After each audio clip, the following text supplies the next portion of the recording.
ဒီဗီဒီယိုကတော့ကျွန်တော်ကိုယ်တိုင်မထွေဘူးကျွန်တော်ရဲ့ live မှာပေါ့နော်ကျွန်တော်ရဲ့ TikTok live မှာ comment မှတ်တဲ့လူတွေ comment မှတ်တဲ့လူတွေပြောတဲ့ဟာဘိုင်းမဆိုဘိုင်းနဲ့ဆဲဆိုဆဲတယ်သူတို့ဘိုင်းလို့ပြောရင်ကျွန်တော်ဘိုင်းနဲ့သူတို့ဆဲလို့ပြောရင်ဆဲတယ်အဲ့ဒီဗီဒီယိုဖြစ်တယ်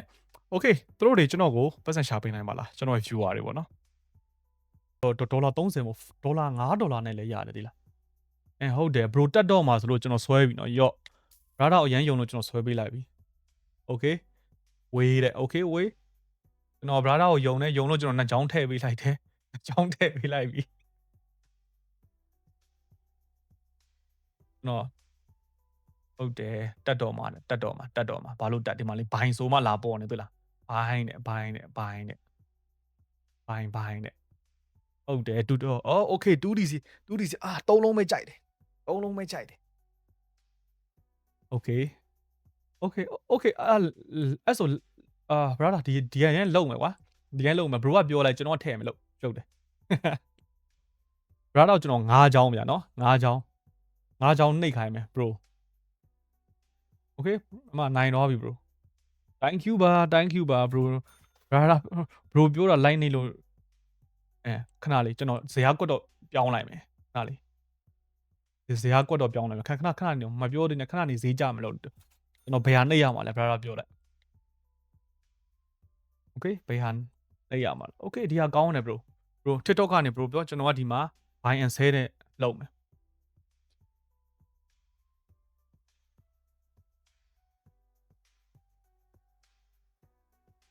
ရောင်းမယ် okay ဟုတ်ပြီ bro နှိပ်တယ်နော်ရောင်းတယ်နော် okay bro နှိပ်ခိုင်းလို့နှိပ်တယ်မဝယ်ဘူးရောင်းတယ်ဒီမှာနောက်တစ်ခါထပ်ပြီးရောင်းတယ်နှစ်ခါရောင်းပေးတယ်နောက်က bro နှစ်ခါနိုင်ထားဆိုတော့ brother တော့နှစ်ခါပြန်နှိပ်ပေးတာဖုန်းနံပါတ်ချန်ထားခင်တော့ဒီမှာဒီလောဆိုတော့ဈေးရန်တက်သွားပြီ bro ရောင်းဆိုလို့ရောင်းလိုက်တာဈေးရန်တက်သွားပြီအဲ့ဆို bro ကနှစ်ချောင်းရှိပြီနောက်တော့3ချောင်းပြောဒီဟာပြီးပြီဆိုနောက်တော့3ချောင်းပြော brother ပြောတဲ့အတိုင်းကျွန်တော် live ပြီးမှနှိပ်ကြည့်မယ်ပြီးပြီဆိုရင်ကျွန်တော်နဲ့ပြန်ချမယ်မစိုးပါဘူးအဲ့ဒီတိုင်းပေါ့နော်ဒီဟုတ်တယ်မလား live ကြည့်ရလူပြောတာ live နှိပ်တော့ရှုပ်ဘာမှခေါင်းအဲ့ဒါလေ bro ခဏလေးနေမဝယ်သေးဘူးလေနေဒီဟာပြီးမှဝယ်မယ်လေခဏဆောင်အတိုင်းမှလာရှုံးမှလာနည်းနည်းလေးတော့ပြီးပါမယ်ကိုနည်းနည်းလေးဈေးပြန်ကျနေဟုတ်ကြလားတော်ပြီတချောင်းမရှုံးပြီ okay bro ဒါလည်းရှုံး okay ကဲokay ဒါတော့အရင်ပြန်ရတယ် bro အရင်ပြန်ရတယ်ဒီမှာတချောင်းကအရင်ပြန်ရတယ်ဒီမှာတချောင်းကရှုံးတယ်တချောင်းကအရင်ပြန်ရတယ် okay မစိုး bro ကဲကျွန်တော်တခုပြန်လုပ်ပြီနော်ကဲဟုတ်တယ်ဈေးကြပြီမပူနဲ့လို့ရောင်းရမှာလားဝယ်ရမှာလားပြောလိုက်တော့ရောင်းရမှာလားဝယ်ရမှာလား bro okay ကျွန်တော်တော့ content ခုရပါပြီ brother ပြောတာကျွန်တော် live ပြီးလုပ်မယ် okay ရောင်းနေဗျာတစ်ချက် okay ဟုတ်တယ်ဟုတ်လေရောင်းကြမှာမဟုတ်လေကြမှာဆိုကြမှာလေကြမှာရောင်းမှာမဟုတ်လေ okay အဆုံးထိကြမှာ okay ကြမှာနော်ကြမှာအဆုံးထိကြမှာလားဗလား okay နောက်တစ်ခါထပ်ရောင်းတယ် bro မဟုတ်လေခဏနေ bro bro မဟုတ်ဘူးဗာလဲညီမလားမသိဘူးအပေါ်တယောက်ကိုအရင်ကြည့်မယ်ဟုတ်တယ်ဟိုမှာတက်မှာနဲ့တယောက်ဟိုမှာဟာနားလေအခုကျွန်တော်ဝေဆိုတဲ့တယောက်ဟာတယောက်လောက်ခိုင်းတာကျွန်တော်နှိပ်ပေးနေတယ်ဒီကြောင့်ပဲကျွန်တော်ကိုနီကိုခနဲ့ကိုဆောင်ဝေဆိုတာဟိုပြောတာပေါ့နော်ဝေဆိုတော့ပြောတာနောက်ထပ်နှစ်ချောင်းနောက်တစ်ချောင်းလိုသေးရ bro ဒီတစ်ချောင်းပြီးနောက်တစ်ချောင်း bro ပြောဟုတ်ပြီနော် bro ပြောအဲ့ဆိုရင်အဲ့ဒါပြီးပြီဆို brother လည်းပြီးပြီတခြားလူရောင်းတာဝယ်တာကြည့်မယ် bro ခဏလေအဲ့လိုမျိုးလို့ဒီမှာ10စက္ကန့်ကြံနေတယ် bro ဈေးကြရမှာအမှဈေးပြန်တက်နေပြီokay bro နိုင်ပြီ bro တစ်ချောင်းနိုင်ပြီ okay ဆရာကြီးဟုတ်တယ် brother ဝေရတော့ဘယ်ကကြားချင်လာလား bro trading လုပ်နေရ bro ကိုပတ်စံနဲ့ကို trading လုပ်နေရ bro တစ်ချောင်းရှုံးပြီတင်တယ် okay bro နှစ်ချောင်းစလုံးနိုင်ပြီဟုတ်တယ်အမှ 2D ဆရာဆိုအဲ့ဒါပဲ 2D ဆရာဆိုအဲ့ဒါပဲ bro okay နောက်တစ်ချောင်းလိုသေးတယ် bro okay ဒီမှာကြည့်လိုက်နော်ဒါကတော့ဒီ brother ပြောတဲ့ဟာဒီ brother ဝေဆိုတဲ့တယောက်ပြောတဲ့ဟာမကြည့်နော်ခဏလေး bro ခဏလေးမဝယ်ခိုင်းနေအောင်ခဏလေးစောင့် brother ရဲ့ scale ကိုကျွန်တော်ပြောတာ okay bro စပြောတာဒီကနေစားတာတည်ရနော် bro စပြောတာ1 2 3 4 5 6နော် bro ပြောတဲ့အထဲမှာကျွန်တော်6ချောင်း trade တယ်တစ်ချောင်းပဲရှုံးတယ်တွေ့လားနော်တစ်ချောင်းပဲရှုံးတယ်ဒီတစ်ချောင်းကတော့ပြန်ရတယ်ဟုတ်ပြီ okay bro ခဏနေအောင်မပြောသေးနဲ့အောင်ကျွန်တော် okay brother နောက်ဆုံးတစ်ချောင်းတော့ bro ဒါပြီးတော်ပြီ okay bro လုပ်ပြရနေကျွန်တော်ဒီနေ့ okay ရောင်းမလားဝယ်မလားပြောလိုက်တော့ရောင်းမလားဝယ်မလားခဏလေး brother တို့brother တို့ခဏလေးဟိုတယောက်အရင်နားထောင်လိုက်မယ်နော် bro နော် bro Daniel okay bro ဝေး okay ရောင်းပြီကျွန်တော်ရောင်းပေးလိုက်ပြီနော်ဒီမှာထည့်ထားပြီ bro တကယ်ပတ်စံထည့်ထားတာ bro တကယ်ပတ်စံရတာမဟုတ်တကယ်ပတ်စံထည့်ထားတာအပေါ်ကကျွန်တော်ပတ်စံအစ်စ်ပါအောက်မှာ demo တွေ့လား demo ဆိုတာကသူ့ပါ real ဆိုတာအစ်စ်ပါ bro မတက်ဘူး bro ကြနေပြီ bro ကြနေပြီ bro တက်နေ bro နှစ်ခါတော့မပြောနဲ့ bro တက်ပြီလို့လည်းပြောတယ်ဗျာဟိုမှာကြမယ်လို့လည်းပြောတယ် bro okay ဒါပြီးရင် brother ဝေဆိုတဲ့တယောက်လည်းတော့ပြီးပြီနော် okay ဘယ်သူရှောင်းနေချင်သေးတော့ brother တော့နေချင်တာကိုကျွန်တော်လိုက်နေပြီမယ် okay bro ကျွန်တော်ပြင်းနေတာအဓိကတော့ TikTok ကနေမှာကျွန်တော်စက္ကန့်140တောင်မှကျွန်တော် live တွင်ခိုင်းတာအဲကြောင့်မလို့ bro နိုင်ပြီ bro ဟုတ်တယ်ဆရာကြတယ်ဟုတ်တယ်ဦးဒီတမလေးဦးဒီတမ bro လောက်ပါအောင်5စက္ကန့် okay ဈေးကြပြီနိုင်ပြီ bro နိုင်ပြီ okay bro ဝေးရပြီ okay ပြီနော် โอเคဒါကတော့ဒီဝေဆိုတဲ့တယောက်ကျွန်တော်ကိုရှာကျွေးသွားတာရှာကျွေးတော့တာဘယ်နှချောင်းလဲ1 2 3 4 5 6ခု9ချောင်းမှာတစ်ချောင်းပဲရှုံးတယ်တစ်ချောင်းကတော့တရေဟုတ်ပြီနော်ဒါဆိုရင်သူ့စီဒီဝေဆိုတဲ့တယောက်ကနေဘယ်လောက်နိုင်တာလဲဆိုတော့ဒေါ်လာ100ပဲထားလိုက်ပါ1 2 3 4 5ဒေါ်လာ3 4 7ပေါ့ငါဒေါ်လာ600နီးပါးရှာပေးလိုက်တာโอเคကောင်းတယ် bro โอเคကဲဝေဆိုတဲ့တယောက်ကတော့ bro ရပြီနော်ကျွန်တော်တခြားလူပြောတဲ့ဟာလေးကျွန်တော်ထည့်လိုက်ပါအောင်ခဏကလိုက်ပြောတာအများကြီးရှိပါတယ်တောင်းရမှာလားဝယ်ရမှာလား bro ခဏလေးပြောပါ bro မပြောနဲ့တော့ bro မပြောနဲ့တော့ရပြီတခြားလူပြောပါစေတခြားလူပြောဖို့တော့ထားပါတော့ကွာနောက်ထပ်5မိနစ်နေမှတခြားလူမပြောဆို brother ပြောလို့ရတယ်အကြီးကြီးပြလို့မရအောင်အကြီးကြီးပြချင်ကျွန်တော်ဟိုပါလေ Facebook မှာလာခဲ့ကြည့်ပါလာပြီးမှကြည့်ပေးပါ Facebook မှာဆိုရင်အကြီးကြီးကြည့်လို့ရပါတယ်ယုံကြည်ဝယ်ယုံတယ် bro ယုံတယ် bro အမှမချိုး bro ကျွန်တော်ပြန်ရှာအခုလောဆယ် fan တွေပေါ့နော် like ကြည့်ရဲ့လူတွေလောက်ခိုင်းတာကျွန်တော် like ပြီးမှလောက်တာပါဟုတ်ခဏနေအောင်ကျွန်တော်ဒီမှာဝယ်ထားတယ်ဘယ်သူဝယ်ခိုင်းတာတော့ခဏကဝယ်ခိုင်းလို့ကျွန်တော်ဝယ်ထားတာလေအခုကြောက်ဆဲတယ်ယုံကြည်ဝယ် Marvelous Einstein နဲ့ come on ကျွန်တော် okay Einstein လောက်တဲ့ဟာကိုကျွန်တော် Einstein ပြောတဲ့ဟာကိုကျွန်တော်လောက်တာနော် Einstein ပြောတဲ့ဟာကိုဓာကြီးလေ Einstein ရေးရမလို့ okay တစ်ချက်လောက်ကြည့်မယ် Einstein ပြောတာ Einstein ပြောရလဲနိုင်တော့မယ်ဝယ်ဆိုတော့ယုံကြည်ဝယ်ကျွန်တော်ယုံကြည်တယ် bro training လောက်တာပေါ့နော်ပုံမှန်အဖြစ်ကတော့ကျွန်တော်ည10နာရီပတ်ချာလေလောက်မှကျွန်တော် live လွှင့်တာနော်အခုကျတော့ကျွန်တော်ပြင်းလို့ဒီအခု live ကြည့်ရလူတွေဝယ်ဆိုဝယ်ရောင်းဆိုရောင်းတာကျွန်တော်ရှောင်းနေကြည့်တာဟုတ်ပတ်စံနဲ့ကိုပါပတ်စံအစ်စ်နဲ့ပါနော်ပတ်စံအစ်စ်နဲ့ပါပတ်စံအတူနဲ့မဟုတ်ပါဘူးပတ်စံအစ်စ်နဲ့ဖြစ်ပါတယ်ပတ်စံအစ်စ်နဲ့ဖြစ်ပါတယ်နော် binary option trading လို့ခေါ်ပါတယ် okay ကျွန်တော် currency ပြန်ချိန်မယ်နော်ရောင်းမှလားဝယ်မှလားတစ်ချက်လောက်ရှောက်ပြောကွာဟုတ်တယ် brother လုတ်ပေးရလူစီတော့နှလုံးစရာလုတ်ပေးလိုက်တာအဲ့ဒီတယောက်စီကနေနှလုံး okay ဆဲတဲ့အဲ့မှာရော Lauren ဟလား okay ကျွန်တော်ဆဲပေးလိုက်ပြီ bro okay brother ဆဲဆိုလို့ဆဲပေးလိုက်ပြီတွေ့လား okay ကျွန်တော်ဘလောက်ကနေစမှန်းအောင်မသိတော့ဒါပေမဲ့ဟို brother ဝေဆိုတဲ့တယောက်လုတ်ပေးထားတာနိုင်ထားတယ်ဟုတ်တယ်မမနေဟုံဝယ်တယ်ဒီမှာဆဲထားတယ်ကျွန်တော်ခဏလူပြောနိုင်တယ် bro နိုင်တယ်ဒီမှာခဏလူပြောကျွန်တော်ပြမယ်ဒီမှာခဏလူပြောတာဝယ်တဲ့ယုံကြည်ဝယ်လိုက်ရကျွန်တော်ဝယ်လိုက်တာဒါပဲဘလို့မှမကြည့်သေးဘူး bro ကြည့်တာကျွန်တော်နောက်မှပဲရှင်းပြမယ်အခုကျွန်တော်မကြည့်ဘူးဒီမှာ live ကိုကြည့်နေတဲ့လူတွေရောင်းခိုင်းရောင်းနေဝယ်ခိုင်းဝယ်တယ်ပြင်းနေလို့ပါ okay ဒါလေဒီမှာလေနိုင်တော့နိုင်ခံနေပြီဒါပေမဲ့ရှုံးဖို့များနေပြီကဲဒီတစ်ခုကတော့နိုင်ပြီ bro โอ้ยwow bro နိုင်သွားပြီ bro okay ပြီးကြမှာပေါ့နော်ကျွန်တော်ဘယ်လောက်လဲပေါ့နော်ဟုတ်တယ် bro ပြောတာနိုင်တယ် okay ဟုတ်တယ်အတက်ပဲငယ်တာခုတည်းဝူဒူဝါလာတွေလိုက်လုံနေတာမဟုတ် bro Einstein bro ငွေမောက်ဒီမှာလေ bro ဒီမှာလေခဏဟိုတယောက်ပြောတာနိုင်တယ်လေ bro ဒီမှာလေငွေမောက်တွေ့လားမတွေ့ဒီမှာမတွေ့ဆိုရင်Facebook ကိုလာခဲ့လိုက် Facebook မှာဆိုရင်အကုန်လုံးအကြီးကြီးမြင်ရလိမ့်မယ်YouTube မှာပြန် TikTok မှာတေးလေးဖြစ်နေတာနော်ဘယ်လောက်နိုင်တာခဏချိန်မှပြမယ် bro အကုန်လုံးပြီးသွားမှာ okay ဆဲမယ် bro Daniel ဆဲတယ်ရော့ဆဲလိုက်တယ်ခဏ Daniel ပြောတာထည့်ထားလားမထည့်သေးဘူးနော်ပထမဆုံးတယောက်ထည့်တာ Einstein ပြောတာ Marvelous Einstein တဲ့နောက်ထပ်တယောက်ပြောတာဟိုပါLawrence okay တမထွက်တော့ဗျာအဲ့ဒီဘာသာပြောတာနိုင်တယ်ရှုံးခံနိုင်မှရတာ bro ကျွန်တော်စီကတင်ချင်တယ်ဆိုရှုံးခံနိုင်မှရတာ okay ဒီဟာ bro Daniel ပြောတာကျွန်တော်ဒီမှာဆဲပေးထားတယ် bro အဲ့နဲ့လားကြက်နဲ့လား okay ကျွန်တော်ထည့်တာကတော့ဘာနဲ့ဖြစ်ရတယ်နော်okay ထားပါတော့ကို့မှာ KBZ page ရှိရနော် KBZ page ရှိတယ်ဆိုရင် KBZ ရှိတယ်ဆိုရင်ကြက်ကနေ USDT ပြောင်းလို့ရတယ်ဟုတ်ပြီနော် KBZ page ရှိတယ်ကြက်ကနေ USDT ပြောင်းတယ်ဘဏ်အကောင့်ရှိတယ်ဗျာထိုင်းဘဏ်အကောင့်ကို့နာမည်နဲ့ထိုင်းဘဏ်အကောင့်ရှိတယ်ဆိုရင်တောင်းလို့ရတယ် USDT ကို Binance ဖွင့်ရမှာပေါ့နော်အဓိကတော့ passport ပေါ့နော် Binance TH ဖွင့်ဖို့ဆိုရင် passport လိုတယ် passport လို passport နဲ့ long term visa တခုခုပေါ့နော်အဲ့လိုမျိုးလေးလိုပါတယ်ကဲ bro Daniel ပြောတာတော့ကျွန်တော်ရှုံးသွားပါတယ် bro Daniel ပြောတာနော်မတင်ဟိုဟာလေးပါလေအဲ့ဒါကိုဘယ်လိုမျိုးခေါ်မှာလဲကန်ဆယ်မဲဖောက်နေတာလို့ဘာလို့လဲ trading မလုပ်နဲ့ okay ကျွန်တော်ရောင်းမှာလားဝယ်မှာလား okay bro ပြောဗျာ bro တခြားပြောမဲ့လူကြီး bro ကိုဝေပြောဟုတ်တယ်ပြောနှစ်ခါလောက်ဒီမှာရောင်းမှာလားဝယ်မှာလားပြောရောင်းမှာလားဝယ်မှာလားပြောနားလေ bro ခဏလေးနေဟိုမှာ bro ဝေပြောတော့မှာဝေပြောတော့မှာရောင်းမှာလားဝယ်မှာလားဝယ်okay ခဏနေအောင်နဲ့ကိုဝေကြီးခဏနေအောင်နဲ့ဟုတ်တယ်ကိုဝေကြီးခဏနေအောင်နဲ့ခဏလေးစောင့်ပါဆရာကြီးပြောနေသူကြောင့်နိုင်ထားတာမနေဘူးသူကြောင့်နိုင်ထားတာမနေအကြောင်းလို့ရောင်းမှာလားဝယ်အောင် okay ကျွန်တော်ဝယ်ဟုတ်လား okay ဝယ်ပြီးတော့ကဲဝယ်လို့ပြောရလူများတယ်နော်ဝယ်လို့ပြောလူများတယ်ကျွန်တော်နောက်ကထပ်ဝယ်ပေးတယ် okay ပြီးရင်တော့ John Smith တွေရောပြောထားတယ် MGSK တွေရောပါတယ် okay ရတယ်ကျွန်တော်ဒီမှာ3ချောင်းကျွန်တော်ဝယ်ပေးလိုက်ပြီအိုင်မာတည့်ရထားတော့မှဒါတော့ကျွန်တော်ရှာပေးထားတာမနေဘူးလေဟုတ်တယ်မလားဒီနေ့စက်တိုက်နိုင်ထားကြည့်လိုက်တိနဲတာမဟုတ်နိုင်ထားတာနဲတာမဟုတ်ဒါတော့ကျေးဇူးကြောင်းဟုတ်တယ်ဝယ်ထားတယ် okay ဝယ်ထားတယ်3ချောင်းဝယ်ထားတယ်3ချောင်း130 150ထွက်တစ်ချောင်း150ဆိုတော့300 450ပို့ဝယ်တာ450ပို့ဝယ်တာအခုကြောင့်ညီသွားပြီ bro ကြီးလောက်ပါအောင် okay အခုကြတော့ရှုံးဖို့များတော့ပါပြီညာရှုံးဖို့များတော့ပါပြီ ကဲဒါလေးကြည့်မယ်ပြန်တက်လာပြီပြန်တက်လာ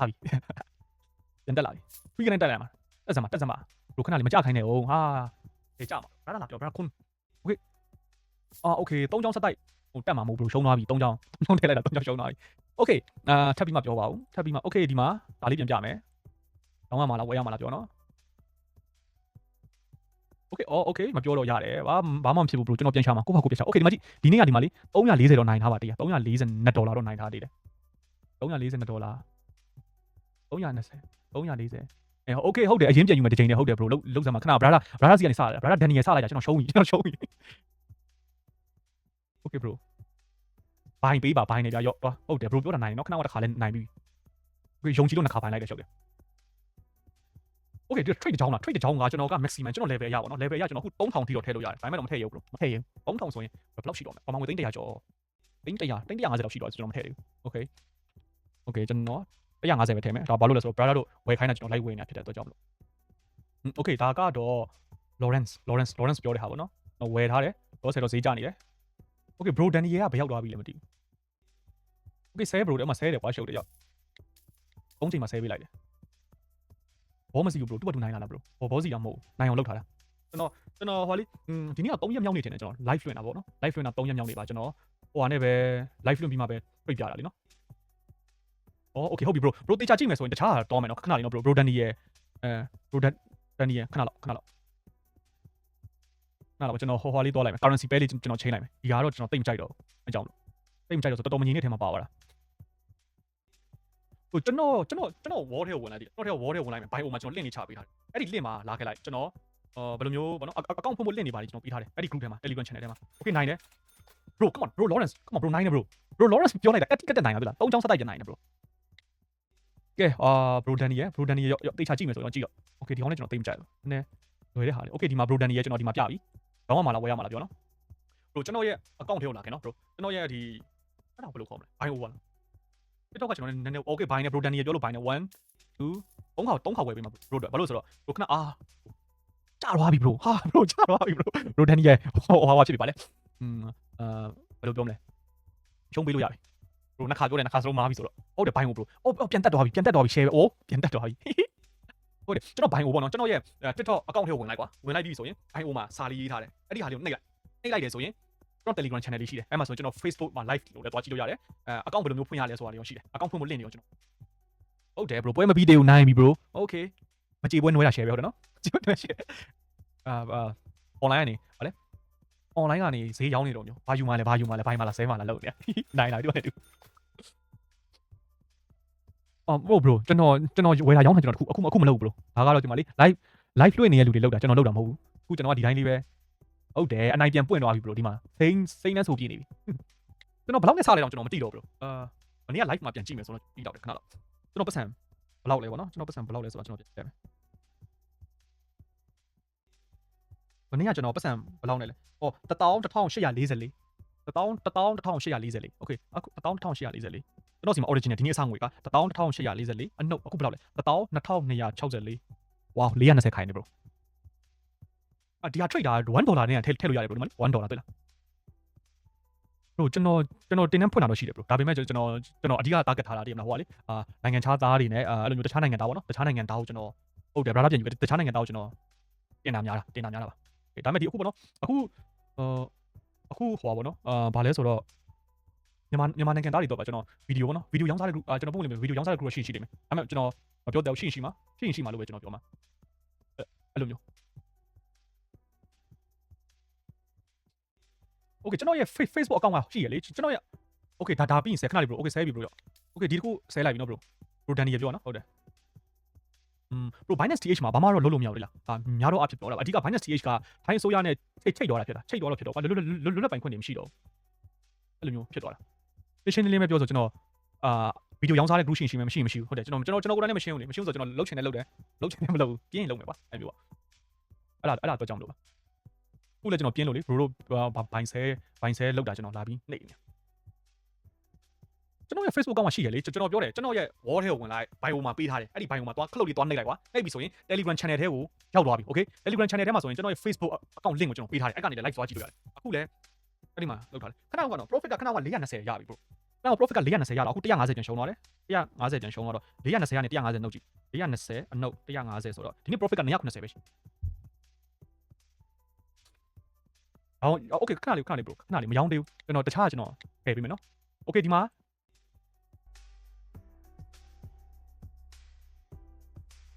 okay ကျွန်တော်ရောင်းအောင်မလားဝယ်အောင်မလားပြောနော်နားမလဲလို့လေ့လာပြီးပတ်စံရှာမယ်ဆိုbro ဝယ်မယ် okay bro အနီရောင်းတွေအများကြီးနော်အနီရောင်းတွေအများကြီးပဲယုံကြည်လို့နော်နှလုံးဆရာကိုယုံကြည်လို့ကျွန်တော်3ခါဝယ်မယ် bro ကျွန်တော်ပြောမယ်နော်3ခါတက်တိကျွန်တော်ဝယ်မှာ3ခါဝယ်ပြီကြိုက်တယ်ဗျာ4ခါဝယ်တယ်ရှုပ်တယ်4ခါဝယ်တယ်ရှုပ်တယ်အမဟုတ်လေဟိုဘရာဒါဝယ်တယ်ဟိုမှာကိုဒန်နီရဲ့ဆဲတယ် okay 2ယောက်ကတော့ဟိုဖြစ်ပြီ okay ထားလိုက်ပါကျွန်တော်ဒီတိုင်းလေးခဏလေးရက်ထားလိုက်မယ်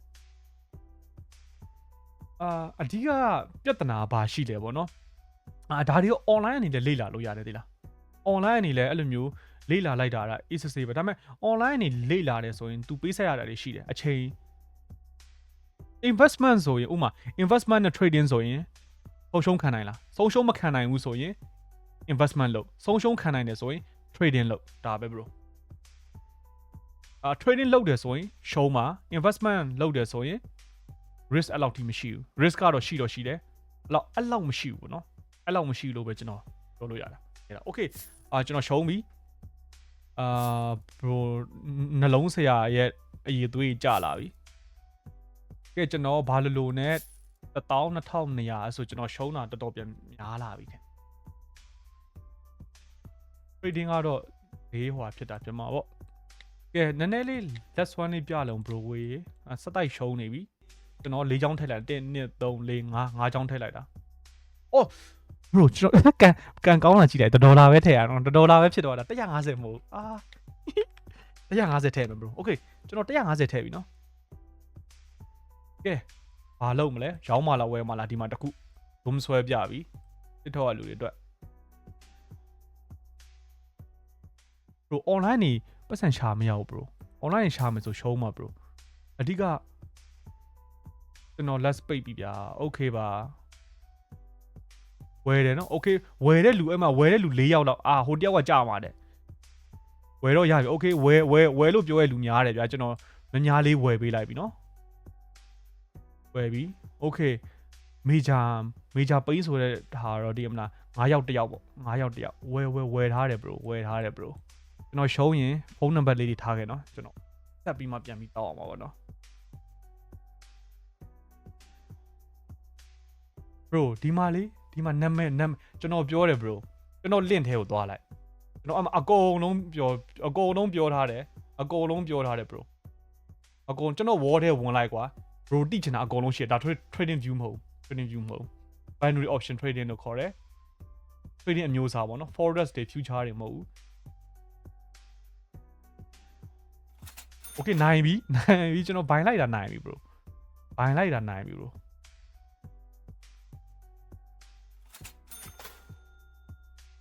ကဲနိုင်သွားပြီ bro နိုင်သွားပြီ bro ကဲဘာလို့နဲ့12600 12600ရောက်သွားပြီကျွန်တော် trading လုပ်တာ၄နှစ်ကျော်လောက်တော့ရှိပြီ bro ခဏလေး bro ခဏလေးရောင်းတော့တယ်ခဏလေးနေအောင် bro ဒီမှာတေးချကြည့်အောင်အခုမှကျွန်တော်ဇေယျကွက်ရွှေ့လိုက်တာနော်ရောင်းမလားဝယ်မလားပြန်ပြောဒီမှာဇေယျကွက်အခုလေးတွေချိန်လိုက်တာလေနော်မရောင်းနဲ့အောင်နဲ့ဘယ်နဲ့ကျွန်တော်စက္ကန့်30ဗျ S တက်တီပါရောင်းနဲ့ okay ရောင်းပြီ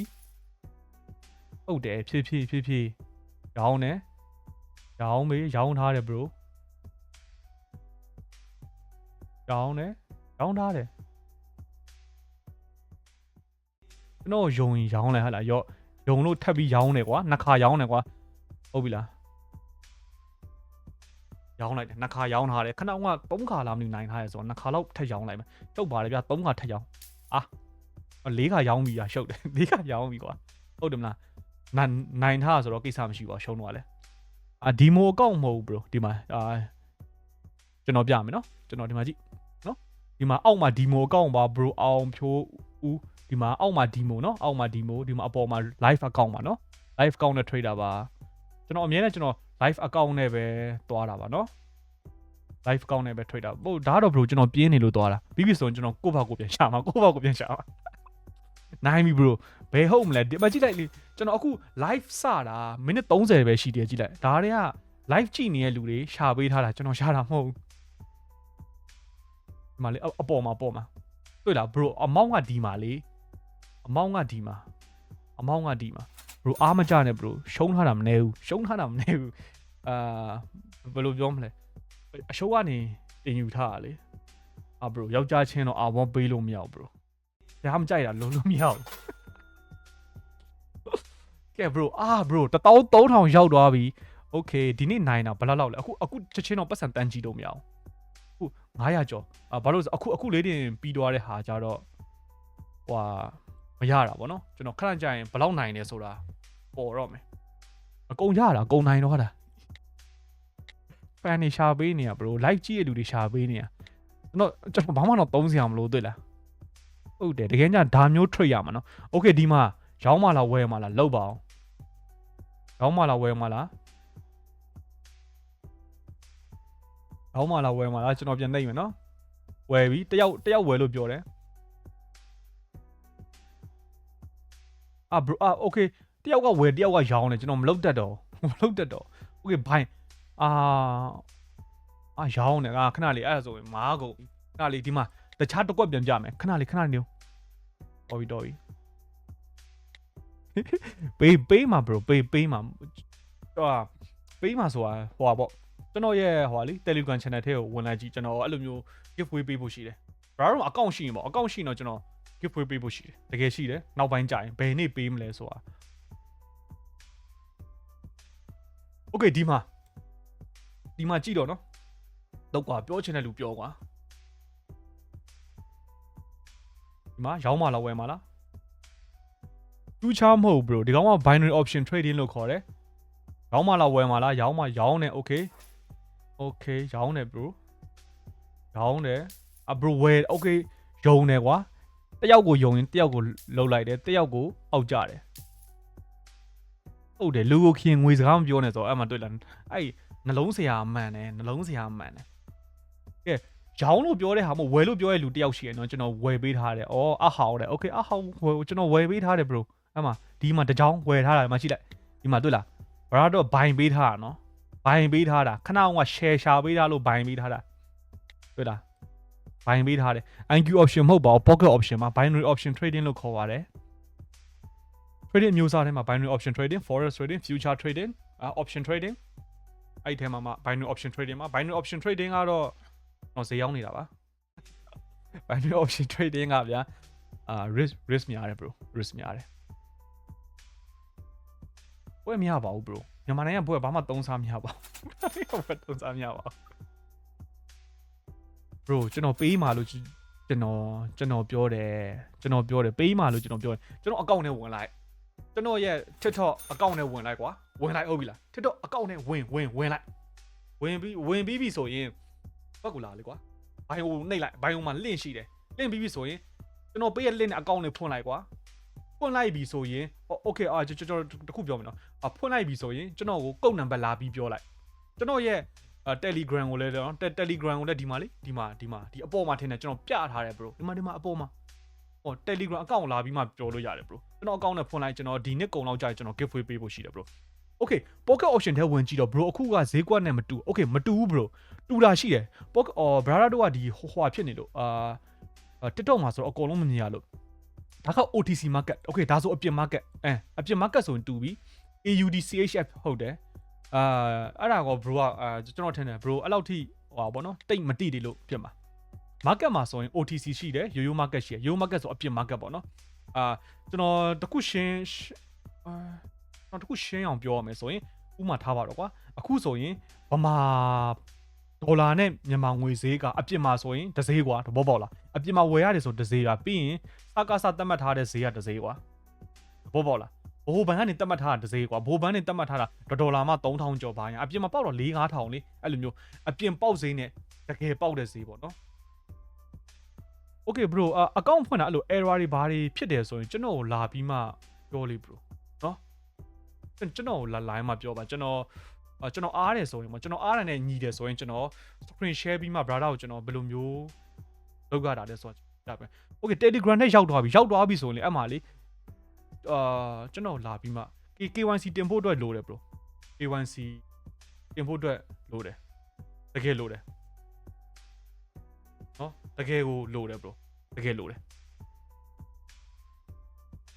ဟုတ်တယ် bro လောင်းကစားဆန်သွားရင်တော့ဒါပဲ bro ဒါလောင်းကစားဆန်သွားမယ်ဆို trading မှာလောင်းကစားဆန်လုပ်တယ်ဆိုရင်အဲ့ဒါပဲပြီးရှုံးပါလေ trading ပြီးရှုံးပါလေတကယ်လုံးမှာပဲရမှာဟုတ်တယ် bro ရတယ် pocket option ဖြစ်ပါတယ် platform နိုင်ကနော်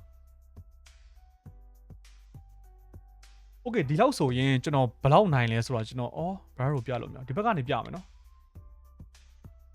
okay ဒီမှာကြည့်တာ wow bro come on ကျွန်တော် live ကလူတွေကျွန်တော်ကိုပတ်စံရှာပေးလိုက်တာဘယ်လောက်နိုင်ပြီထင်တော့$1495နိုင်ပြီ